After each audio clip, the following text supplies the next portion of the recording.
Big up à toi. On constate en Russie un phénomène qui devient de plus en plus récurrent dans les procédures migratoires pour venir étudier ou pour venir en Russie. Qu'est-ce qui se passe? On constate des personnes qui se sont lancées dans un business soi-disant devenu lucratif, dans les extorsions d'argent. Des contrats signés à la base non respectés, les envois d'argent sur le territoire russe qui ne sont pas utilisés en bon escient, les abandons dans les aéroports des étudiants qui arrivent en Russie, des étudiants qui arrivent en Russie et constatent que les frais qui devaient être payés, dont le bourreau les a demandé, n'a pas été payé. L'étudiant constate les dégâts sur place. L'étudiant qui arrive parfois encore en Russie est obligé d'aller travailler pour pouvoir combler le vide, ce qui est carrément interdit par la loi. Désormais, pour tous ceux qui font dans les procédures migratoires ou dans les accompagnements des étudiants en Russie, l'arme a changé d'épaule et nul n'est censé ignorer la loi. Désormais, vos victimes, quelle qu'en soit la ville où vous trouvez, sont libres de vous porter plainte et vous allez répondre de vos actes devant les tribunaux. Et cela est passible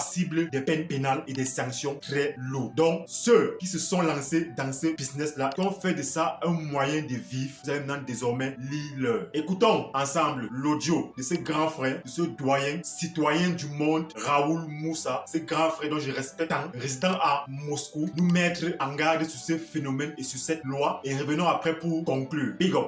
Bien le bonsoir à la communauté africaine en Fédération de Russie. Après ma publication de ce jour 24 juin 2024, je me permets avec votre autorisation de faire ce message vocal à l'endroit de chacun de nous, Africains et Africaines en Fédération de Russie. Il est bien à noter qu'il est désormais prévu des sanctions pénales contre des personnes se reconnaissant coupables dans l'organisation de trafic migratoire, organisation de déplacement clandestin ou alors organisation des entrées par voie migratoire illégale sur le territoire de la Fédération de Russie. Alors, il faudrait que des personnes titulaires de séjour officiel ou alors titulaires de citoyenneté russe qui ont fait de ce travail leur gagne-pain puissent mieux s'asseoir et réfléchir comment rendre service juste à ceux-là qui viennent vers eux pour un besoin de voyage. Car désormais, il serait possible aux victimes d'organisations trafic migratoire de se plaindre au devant de la loi et au devant de services compétents envêtis de mettre en état hors de nuit des personnes qui organisent dans le trafic migratoire clandestin. Cela dit, chers frères et sœurs, lancez dans l'organisation des voyages de personnes devant venir en Russie. Vous devez vous rassurer que vos clients ne se plaindront pas de vous une fois sur le territoire de la Fédération de Russie. Car désormais, vous êtes exposé à des poursuites judiciaires selon les actes qui vous seront réprimandés ou alors selon les actes qui vous seront reprochés. Désormais, où que vous soyez sur le territoire de la Fédération de Russie, peu importe le document que vous avez, lorsque vos victimes se plaindront contre vous, vous allez répondre de vos actions et de vos actes. C'est votre frère, le citoyen du monde, votre humble serviteur, Raoul Moussa, depuis Moscou. Merci. Je pense que tu viens de finir d'écouter l'audio de ce frère, un grand frère, un doyen dont je respecte beaucoup. Et laissez-moi vous dire, mes frères qui font dans les procédures d'accompagnement pour la Russie, les frères, s'il vous plaît, on sait d'où on vient. On vient d'Afrique. Là-bas, ce n'est pas facile. Mettons la main sur le cœur. Il ne sert à rien d'estorquer beaucoup d'argent à ton frère parce que tu le rends service. C'est vrai que la Russie, c'est un pays difficile, mais c'est aussi un pays qui est plein, qui est bourré d'opportunités pour ceux qui ont un bon mindset. Il ne sert à rien de dire que tu vas accompagner ton frère. Dans sa naïveté, tu l'extorques beaucoup d'argent. Et parfois, c'est sur place qu'il constate les dégâts. Et parfois encore, tu n'es même pas encore dans la même ville que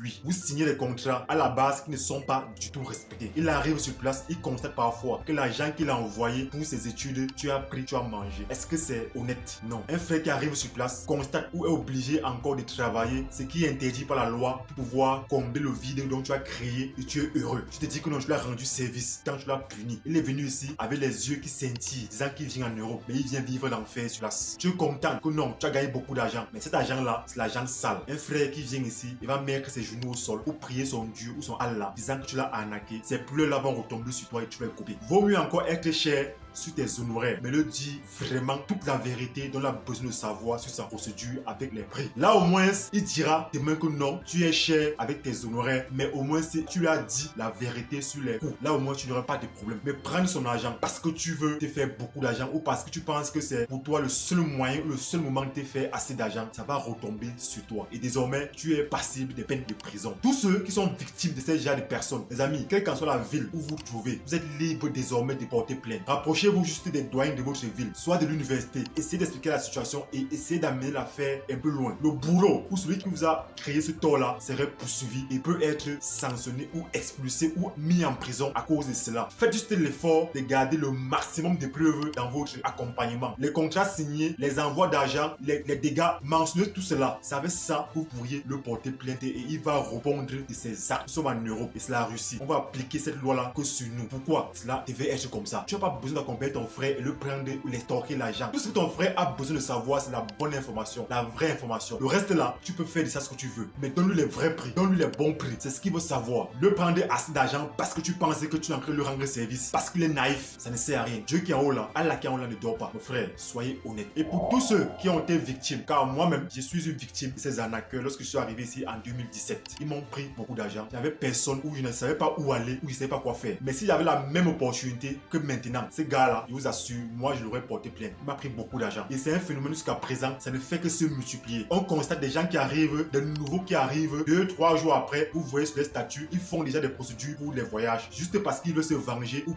récupérer l'argent. Tous ces nouveaux-là, vous maintenant qui vous lancez dans les procédures d'accompagnement sans rien maîtriser sur la Russie, ça va retomber que sur vous. Donc faites très attention. Et pour tous ceux qui sont victimes, les amis, ne soyez pas découragés, c'est la vie. Si vous pouvez porter plainte, faites-le. Soit vous restez tranquille, soit vous essayez de communiquer par vos réseaux afin que ces genres de choses prennent fin. Soit encore, si vous êtes vraiment vénère ou fâché, rapprochez-vous des autorités afin de déposer plainte contre votre bourreau. Quelle qu'en soit la ville où se trouve, on va le retrouver. Faites juste l'effort, lorsque vous commencez votre procédure, de prendre les informations de celui qui vous accompagne, c'est-à-dire demandez-lui les photos de son passeport, les photos de son visa, car ça va l'empêcher qu'il essaie encore de vous extorquer, car il connaît cette loi, il sait que cette loi est entrée en vigueur. Les preuves de fonds, lorsque vous faites des transactions, prenez le maximum de preuves. Insistez que les fonds soient faits à son nom. Le contrat, tout le contrat qu'il va vous fournir dans son entreprise qui est basée en Afrique, que ce contrat porte son nom, que ce contrat porte ses initiales, afin que vous êtes libre d'arriver en Russie. Même si ce contrat ou ce document est en français, vous êtes libre de le porter plainte dès le moment où il y a son nom mentionné dessus. Dès le moment où vous avez son passeport, son visa, vous êtes libre de le porter plainte. Vous savez, les Russes, ils ne blaguent pas avec les lois. Et encore, ils sont heureux de les appliquer sur les étrangers. La question qu'il faut se poser maintenant, est-ce que cette loi concerne aussi ceux qui reçoivent des visas touristiques, visiteurs ou privés et qui viennent faire des traversées clandestines, c'est-à-dire qui viennent qu'on attrape sur la route de la Biélorussie, qui veulent entrer dans l'Europe de l'Ouest? Je ne sais pas si vous te dire oui ou vous te dire non. Tous ceux qui font dans cela, visas touristiques, visas privés et consorts, ayant pour but de vouloir traverser, désormais faites très attention car tout pourrait désormais retomber sur vous. Que vous ayez la nationalité russe ou pas, vous risquez beaucoup et perdre beaucoup. En bon entendeur, salut. Si ma vidéo t'a intéressé, n'oublie pas de t'abonner, de liker, de partager afin que le maximum de personnes soient informées et rendez-vous à la prochaine vidéo. Big up.